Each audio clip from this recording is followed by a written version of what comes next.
Di tanah Jawa abad ke-13, ketika rimba sejarah masih dipenuhi kabut misteri, berdirilah sebuah kisah yang terus hidup lintas zaman. Sebuah kisah tentang cinta terlarang, ambisi kekuasaan, pengkhianatan, dan kutukan yang menelan banyak korban. Inilah legenda yang melahirkan kerajaan besar, namun juga menjadi cermin gelap nafsu manusia. Kisah itu adalah kisah Ken Arok dan Ken Dedes.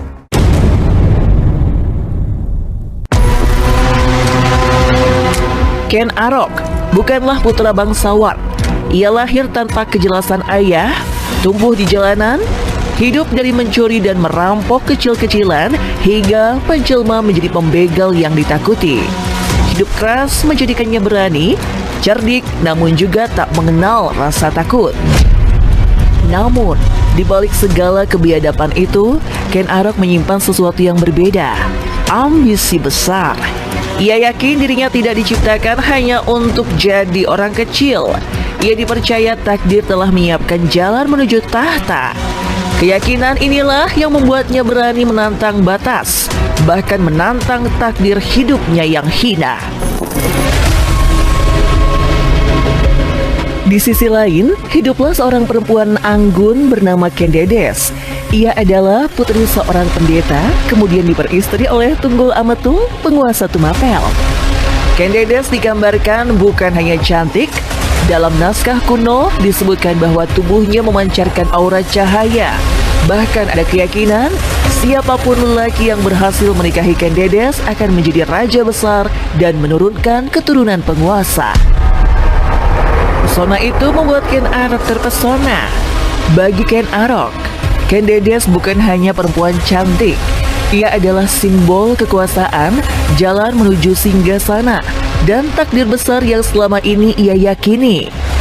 Dari sinilah api hasrat dan ambisi berpadu, membentuk intrik yang akan mengubah sejarah Jawa.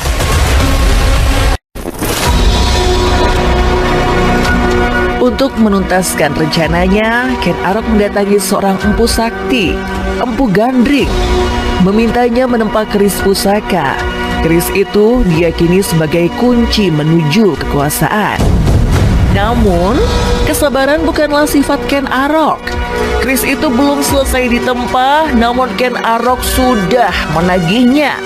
Dalam amarah, ia justru menikam Empu Gandring dengan keris yang masih setengah jadi.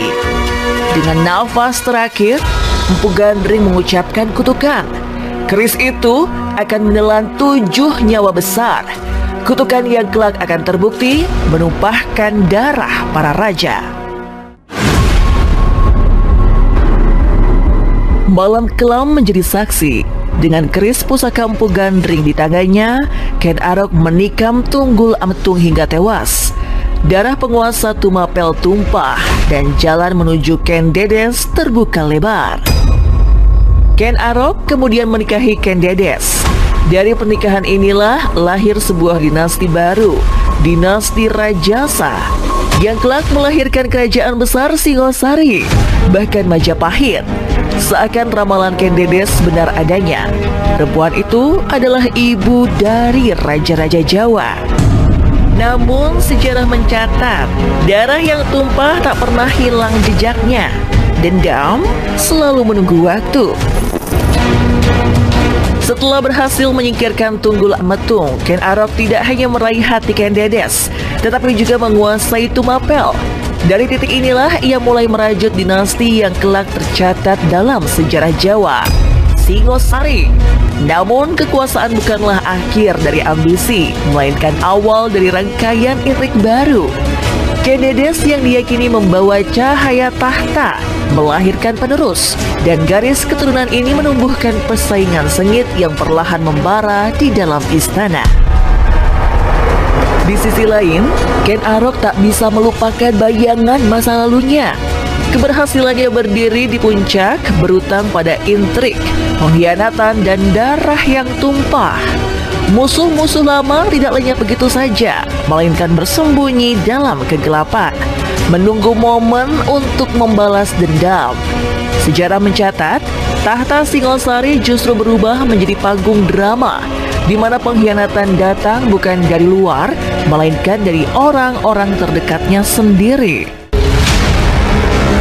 Ketika anak-anaknya tumbuh, perselisihan tentang siapa yang berhak atas warisan kekuasaan menjadi bara api.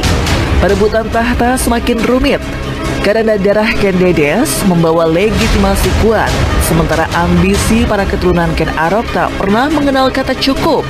Istana pun perlahan berubah menjadi medan perang tersembunyi, penuh bisikan, fitnah, dan rencana pengkhianatan.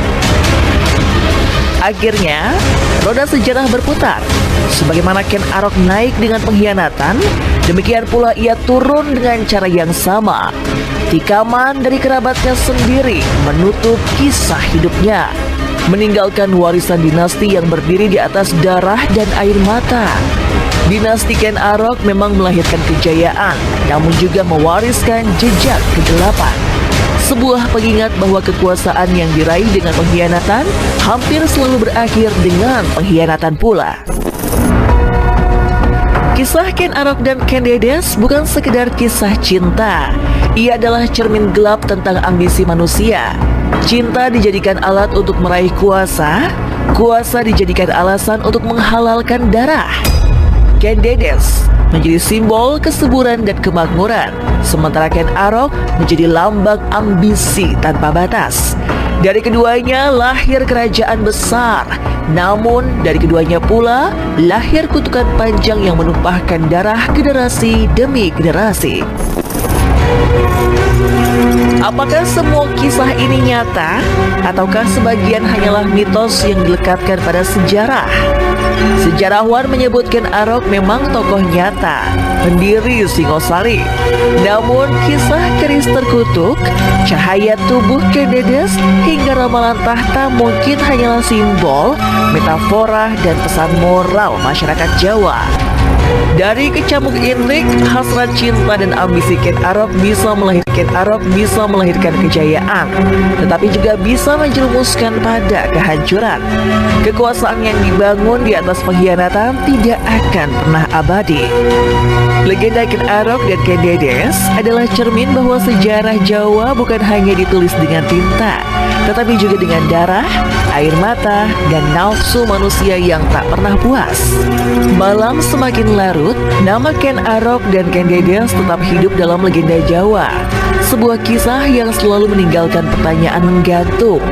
Apakah mereka hanyalah tokoh sejarah atau simbol abadi tentang cinta, ambisi, dan kutukan manusia?